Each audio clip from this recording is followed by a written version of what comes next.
RTI मतलब सूचना का अधिकार।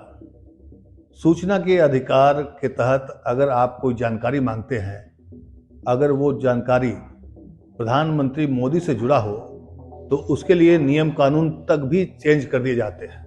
जी हाँ, रेलवे में कुछ ऐसा ही एक मामला सामने आया है।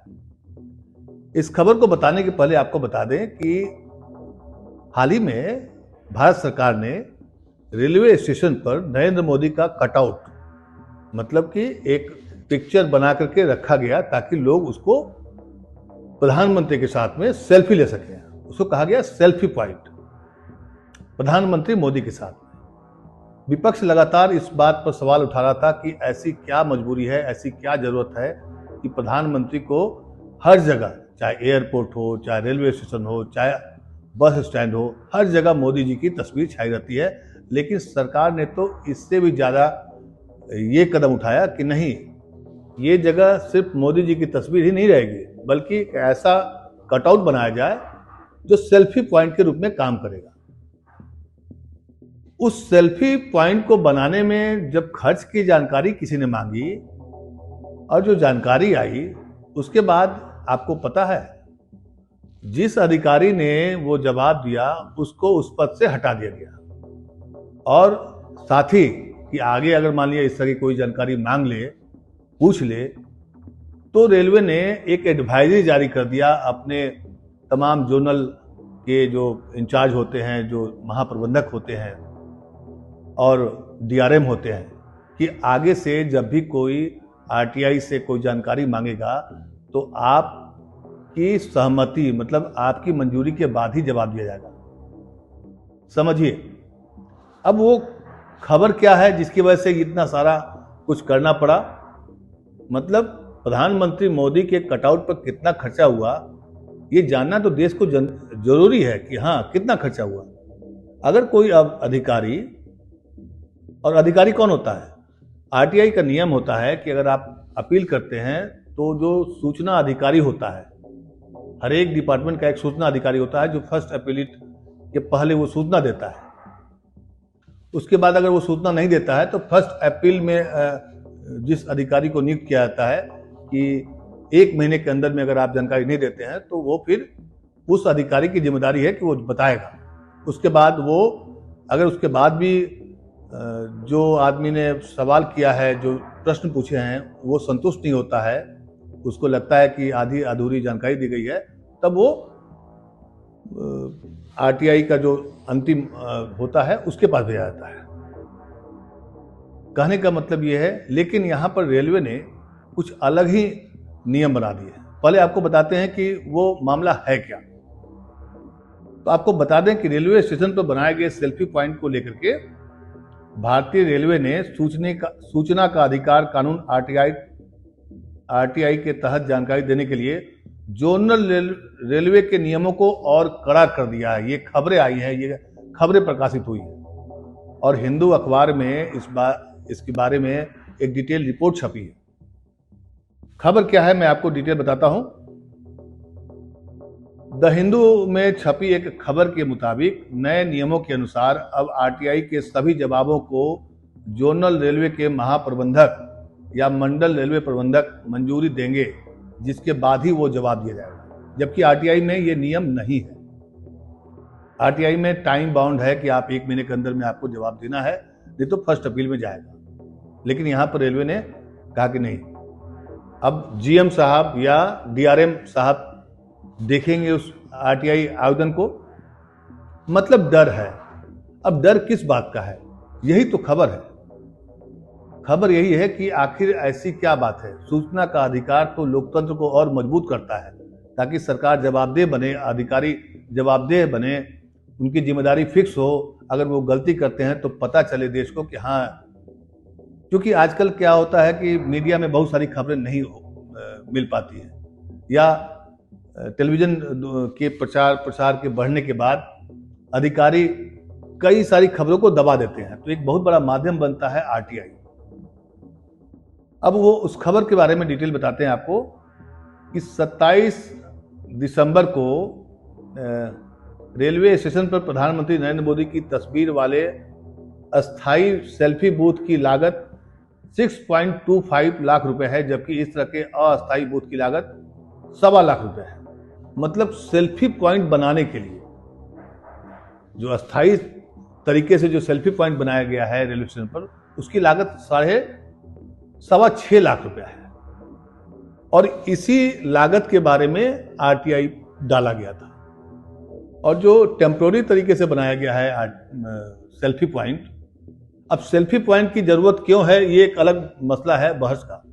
क्योंकि प्रधानमंत्री तो देश के हैं, तो सेल्फी लेकर देश को क्या मिलेगा, ये भी एक बड़ा सवाल है।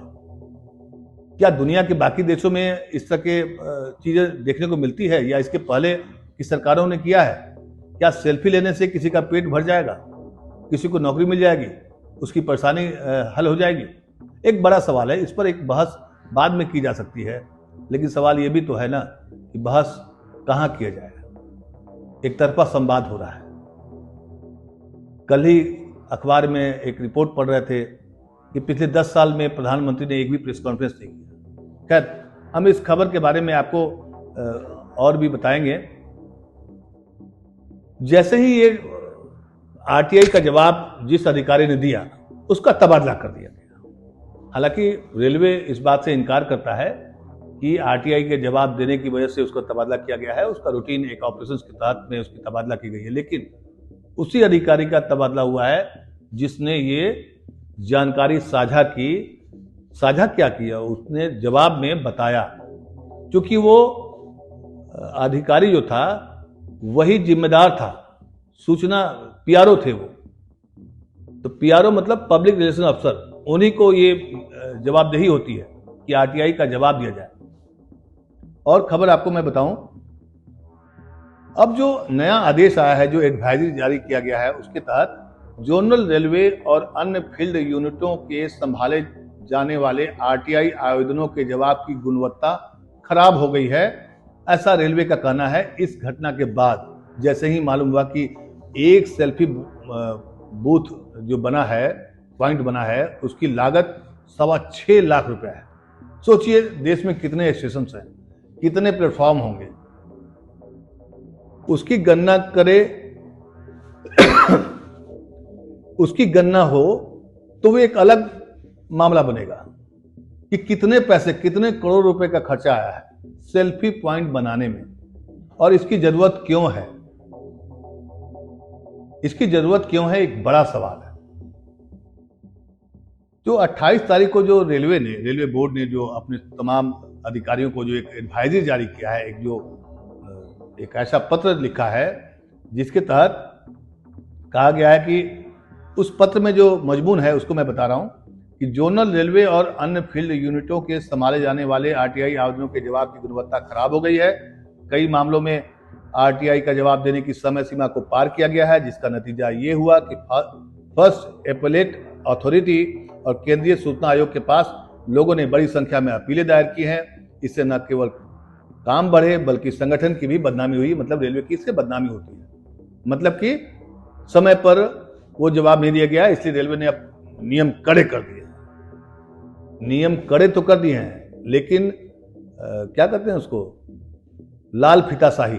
मतलब जो अधिकारी के पास आएगा जवाब देने के लिए, वो लेटर भेजेगा जीएम के पास या अपने डीआरएम के पास, फिर वहां से अप्रूवल आएगा, तब जवाब तो जिसको देना है, जिस अधिकारी को हटा दिया गया, उसी लेवल के अधिकारी को जवाब देना होता है जब आरटीआई आप डालते हैं। अगर आप इसको दूसरी तरह से समझें तो आरटीआई कानून को ही चेंज कर दिया गया। अगर यूं कहा जाए तो आरटीआई में तो स्पष्ट आदेश है।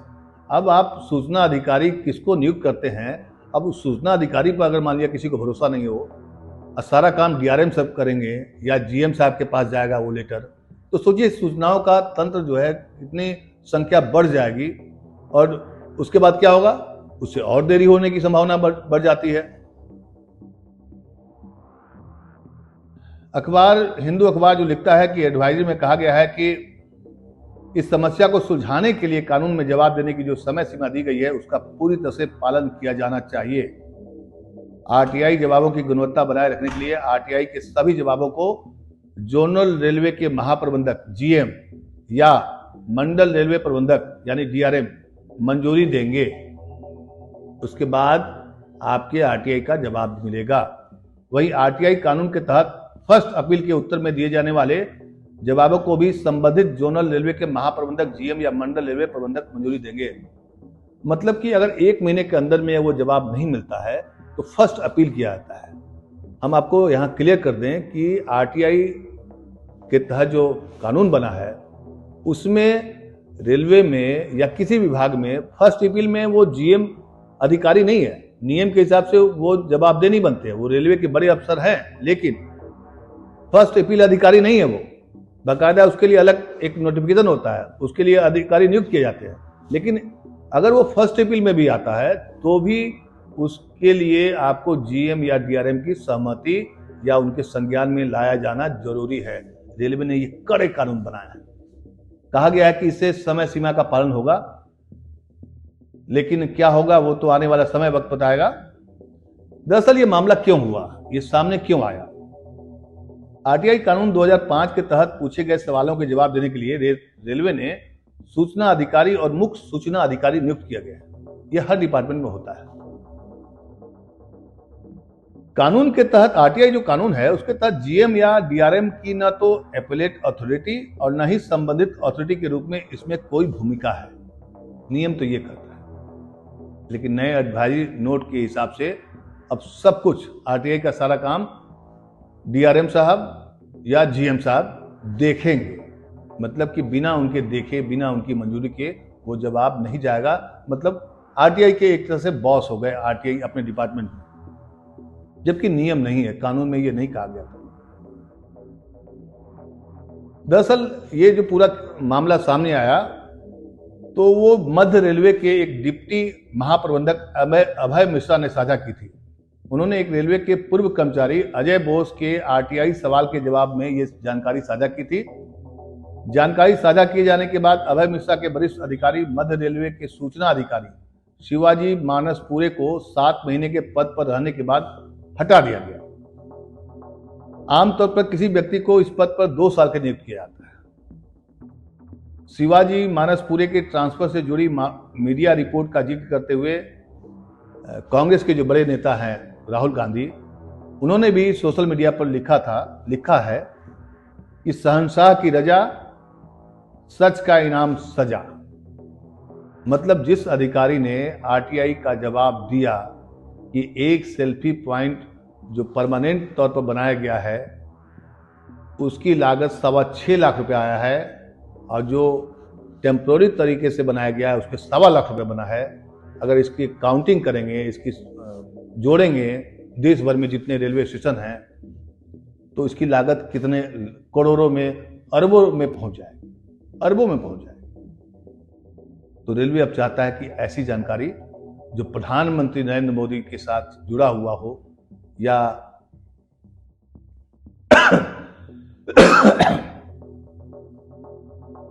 प्रधानमंत्री के साथ जो खबर जुड़ी हुई होती है, जिस खबर के आने से थोड़ा सा पब्लिक के दिमाग में सवाल उठेगा, वो सवाल का जवाब देने के लिए अब ऐसे नियम बनाए जाएं ताकि जवाब जल्दी से ना मिल सके।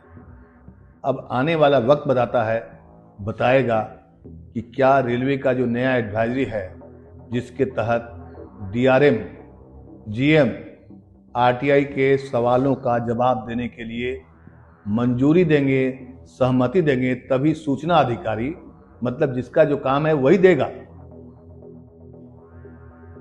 तब आपको जवाब मिलेगा। अब जवाब कितना मिलेगा वो तो बात की बात है, इस पर एक अलग से बहस होगा। लेकिन एक बड़ा सवाल सामने आया है कि सेल्फी पॉइंट बनाने में देश का रुपया इतने बड़े पैमाने पर खर्च क्यों किया जा रहा है, इससे देश को क्या फायदा होगा। अगर इस बात की भी कोई जानकारी दे दे तो समझ में आएगा कि हाँ, ये देश के विकास के लिए, जैसे सड़कें बनती हैं, पुल बनती है, बहुत सारे इंफ्रास्ट्रक्चर के काम किए जाते हैं, वो देश हित से जुड़े होते हैं, उसमें लोगों को फायदा होता है। लेकिन अगर एक 6.25 लाख रुपए का सेल्फी पॉइंट बना करके सिर्फ सेल्फी लिया जाए और सोशल मीडिया पोस्ट किया जाए जिसका कोई सरोकार नहीं है, उससे क्या होगा, एक बड़ा सवाल है। इस खबर को देखिए, पढ़िए कि आपकी मीडिया, मतलब जो मेन स्ट्रीम की मीडिया, क्या इस खबर पर बहस की, क्या इस खबर पर डिबेट हुआ, क्या इस खबर को आपके पास पहुंचने के लिए उसने कोई ऐसी खबर प्रकाशित की या एक पैकेज दिखाया, एक रिपोर्ट दिखाई कि एक अधिकारी को इसलिए ट्रांसफर कर दिया जाता है क्योंकि उसने सही जानकारी साझा कर दी और देश को मालूम हो गया। सोचिएगा जरूर और बताइएगा हमें कमेंट के जरिए। नमस्कार।